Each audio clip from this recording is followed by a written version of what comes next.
பக்கத்து வீட்டு அக்கா கிட்ட போய் பச்சை மிளகா வாங்கிட்டு வாமா, நான் தாளிச்சிட்டு இருக்கேன், சீக்கிரம் வாங்கிட்டு வா.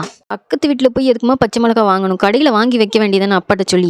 பேசுறதுக்கு இப்போ டைம் இல்லடி, சீக்கிரம் போய் வாங்கிட்டு வா. சீக்கிரம் போடி, நின்றுட்டே இருக்காத. என் நிலமை புரியாமல் இவங்க பக்கத்து வீட்டுக்கு போ, எய்த்த வீட்டுக்கு போன்னு சொல்லிட்டு இருக்காங்க. இப்போ என்ன செய்ய? பக்கத்து வீட்டில் அவங்க சொந்தக்காரங்கள்லாம் வந்திருக்காங்க போலயே. ஒரே சத்தமாக கேட்கு, பேச்சு சத்தமாக. அவங்க முன்னாடி நான் எப்படி உள்ளே போவேன்? ஐயோ, அதை நினச்சி பார்க்கவே முடியல. பச்சை மிளகா இல்லாமல் வீட்டுக்கும் போக முடியாது. இப்போ என்ன பண்ணலாம்? ₹1 இருக்கு, பேசாமல் கடைக்கு போய் வாங்கி கொடுத்துருவோம். ஐயோ, கேட்க ஒரு மாதிரி இருக்கே. என்னமா வேணும் உனக்கு? நின்றுட்டே இருக்கியே, என்ன வேணும்? அண்ணா, பச்சை மிளகா ₹1 கிடைக்குமா? ₹1 பச்சை மிளகா கிடைக்காது, அதோட காம்பு தான் கிடைக்கும். ஐயோ, இப்போ நான் என்ன பண்ணேன்? சரி பாப்பா, அந்த ₹1 கொடுக்குறேன். அம்மா அம்மா. என்னடி, பக்கத்து வீட்டுக்கு தானே போனேன். ஏதோ பம்பாய்க்கு போயிட்டு வந்த மாதிரி வேர்த்து விறுவிறுத்து வந்திருக்கேன். அது பம்பாய் இல்லைம்மா, மும்பை. என்னடி இது, 2 பச்சை மிளகா தான் கொடுத்துருக்கான், அதுவும் செய்யல. அடுத்த தடவை என்கிட்ட வந்து கேட்பாள, அப்போ பாரு நான் வச்சுக்கிறேன் அவளுக்கு. அம்மா, அவங்கள திட்டாதீங்கம்மா. அவள் திங்கிறதுக்கு ஏதாவது கொடுத்துருப்பா, அதான் நீ இப்படி சப்போர்ட் பண்ணுற அவளுக்கு.